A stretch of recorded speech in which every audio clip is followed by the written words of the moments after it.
মৃত্যুর ৪০ দিন আগে থেকে শুরু হওয়া অভ্যন্তরীণ সতর্কতা এবং চিন্তার পরিবর্তন। উল্লেখ করা হয়েছে যে একজন ব্যক্তির মৃত্যুর ৪০ দিন আগে থেকে তার মধ্যে এক ধরনের অভ্যন্তরীণ সতর্কতা বা অনুভূতি শুরু হয়। এটাকে আমরা দুনিয়াবী দৃষ্টিকোণ থেকে দেখলে বলা যায় যে মানুষের জীবনের শেষ পর্যায়ে প্রায়শই একটা অদৃশ্য চাপ বা মনের অস্থিরতা দেখা যায়, যা তাকে তার জীবনের অসারতা বা অসম্পূর্ণতা সম্পর্কে চিন্তা করতে বাধ্য করে। এই সময়কালে ব্যক্তি তার দৈনন্দিন জীবনে একটা অদ্ভুত অনুভূতি পায়, যেন তার মনে একটা অভ্যন্তরীণ কণ্ঠস্বর তাকে বলছে যে সময় কমে আসছে এবং এখনও কিছু সংশোধন করার সুযোগ আছে। উদাহরণস্বরূপ, কল্পনা করুন একজন মধ্যবয়সী ব্যক্তি যিনি তার জীবনের বেশিরভাগ সময় কাজকর্ম, পরিবার এবং সম্পদ অর্জনে ব্যয় করেছেন। হঠাৎ করে মৃত্যুর ৪০ দিন আগে থেকে তার মনে একটা অস্পষ্ট চিন্তা আসতে শুরু করে যে তার জীবনের গতিপথ ঠিক নয়। এটি হতে পারে তার অতীতের ভুলগুলোর প্রতি মনের অভ্যন্তরীণ অনুশোচনা। মনোবিজ্ঞানে এটাকে এন্ড অফ লাইফ রিভিউ বলা হয়, যেখানে মানুষ তার জীবনের শেষ দিকে তার অতীতকে মূল্যায়ন করে। এই সময় ব্যক্তি তার দৈনন্দিন জীবনে একটা অদ্ভুত অনুভূতি পায়, যেন তার মনে একটা অভ্যন্তরীণ কণ্ঠস্বর তাকে বলছে যে সময় কমে আসছে এবং এখনও কিছু সংশোধন করার সুযোগ আছে। এই পর্যায়ে ব্যক্তির মনে একটা ধারাবাহিক চিন্তা চলে যে আর মাত্র কয়েকদিন বাকি, যা তাকে তার জীবনের অগ্রাধিকারগুলো পুনর্বিবেচনা করতে বাধ্য করে। উদাহরণত, যদি কেউ তার পরিবারের সাথে অবহেলা করেছে, তাহলে এই সময় সে হঠাৎ করে তাদের প্রতি আরও মনোযোগী হয়ে উঠতে পারে।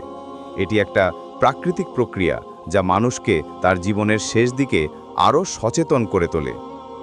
এই ৪০ দিনের সময়কালকে বিভক্ত করে দেখলে প্রথম কয়েক সপ্তাহে চিন্তাটা হালকা থাকে, কিন্তু দিন যত কমতে থাকে ততই এটি তীব্র হয়।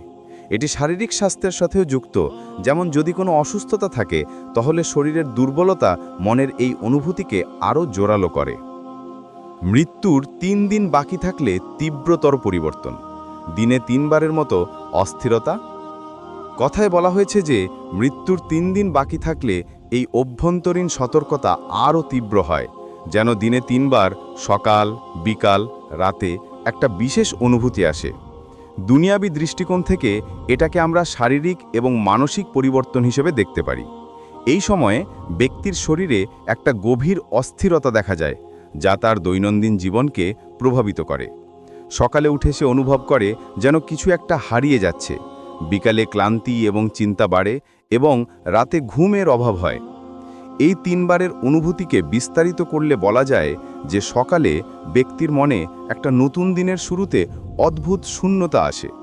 সে তার স্বাভাবিক কাজকর্ম শুরু করতে গিয়ে থমকে যায়, যেন তার মন বলছে যে এই দিনগুলো আর বেশি নেই। মনোবিজ্ঞানীদের মতে এটি টার্মিনাল অ্যাংজাইটি নামে পরিচিত, যেখানে মানুষ তার জীবনের শেষ দিকে অস্তিত্বের সংকট অনুভব করে। বিকালে এটি আরও তীব্র হয়। কাজের মাঝে মন বসে না। সে চারপাশের মানুষজনকে দেখে কিন্তু কোনো আনন্দ পায় না। রাতে ঘুমের সময় চিন্তা বাড়ে, যেন তার মনে একটা অদৃশ্য ঘড়ি টিকটিক করছে, যা সময় কমার সংকেত দেয়। উদাহরণত, একজন ব্যবসায়ী যিনি তার জীবনের শেষ দিনগুলোতে এই অবস্থায় পড়েন। সকালে তার অফিসে যাওয়ার ইচ্ছে হয় না, বিকেলে মিটিংয়ে মনোযোগ দিতে পারেন না এবং রাতে তার পরিবারের সাথে কথা বলতে গিয়ে চুপ হয়ে যান। এই পরিবর্তন শারীরিক স্বাস্থ্যের সাথে যুক্ত, যেমন হরমোনের পরিবর্তন বা অসুস্থতার কারণে, যা মানুষকে তার জীবনের অসারতা সম্পর্কে সচেতন করে। এই ৩ দিনের সময়কালে ব্যক্তির জীবনযাত্রা পুরোপুরি বদলে যায় এবং সে তার চারপাশের সব কিছুকে নতুন দৃষ্টিতে দেখতে শুরু করে। খাওয়া দাওয়া কমে যাওয়া এবং শারীরিক পরিবর্তন। উল্লেখ করা হয়েছে যে এই সময়ে ব্যক্তির খাওয়া দাওয়া কমে যায়। এটা একটা সাধারণ লক্ষণ যা দুনিয়াবী জীবনে অনেক মানুষের শেষ দিনগুলোতে দেখা যায়।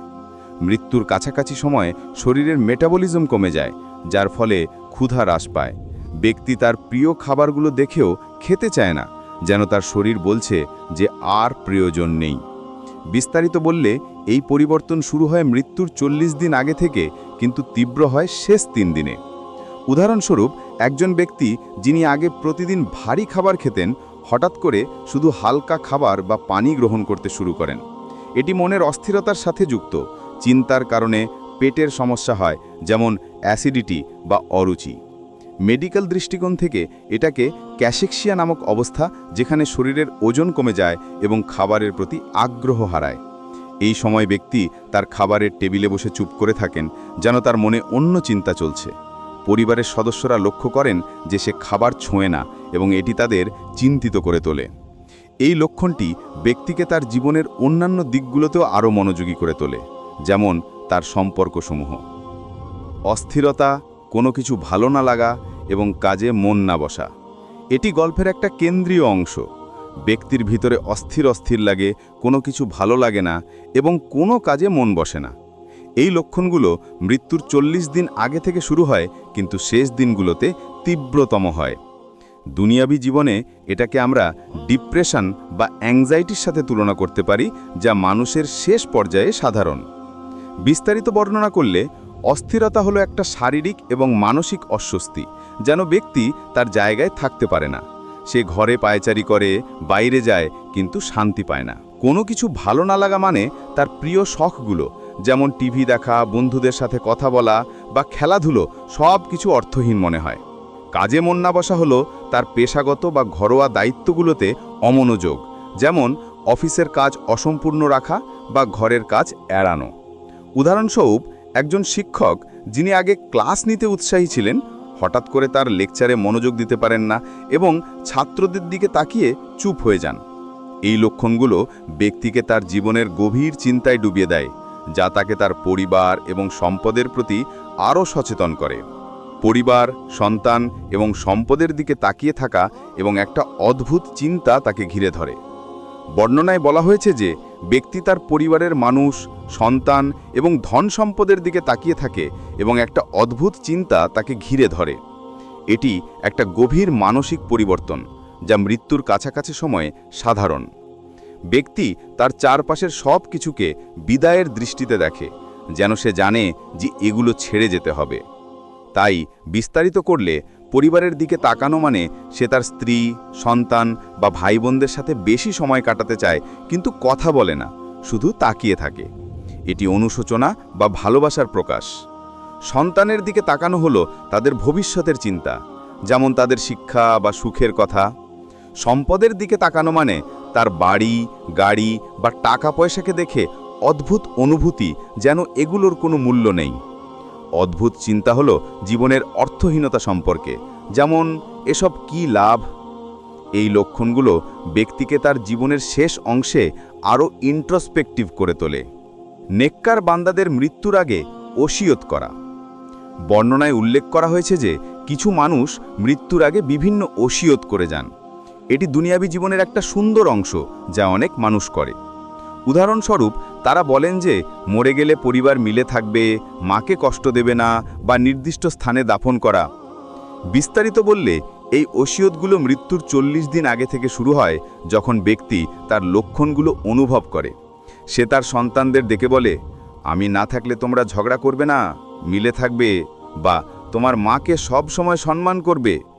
এটি তার জীবনের অভিজ্ঞতা থেকে আসে এবং এটি পরিবারকে একত্রিত রাখার উদ্দেশ্যে।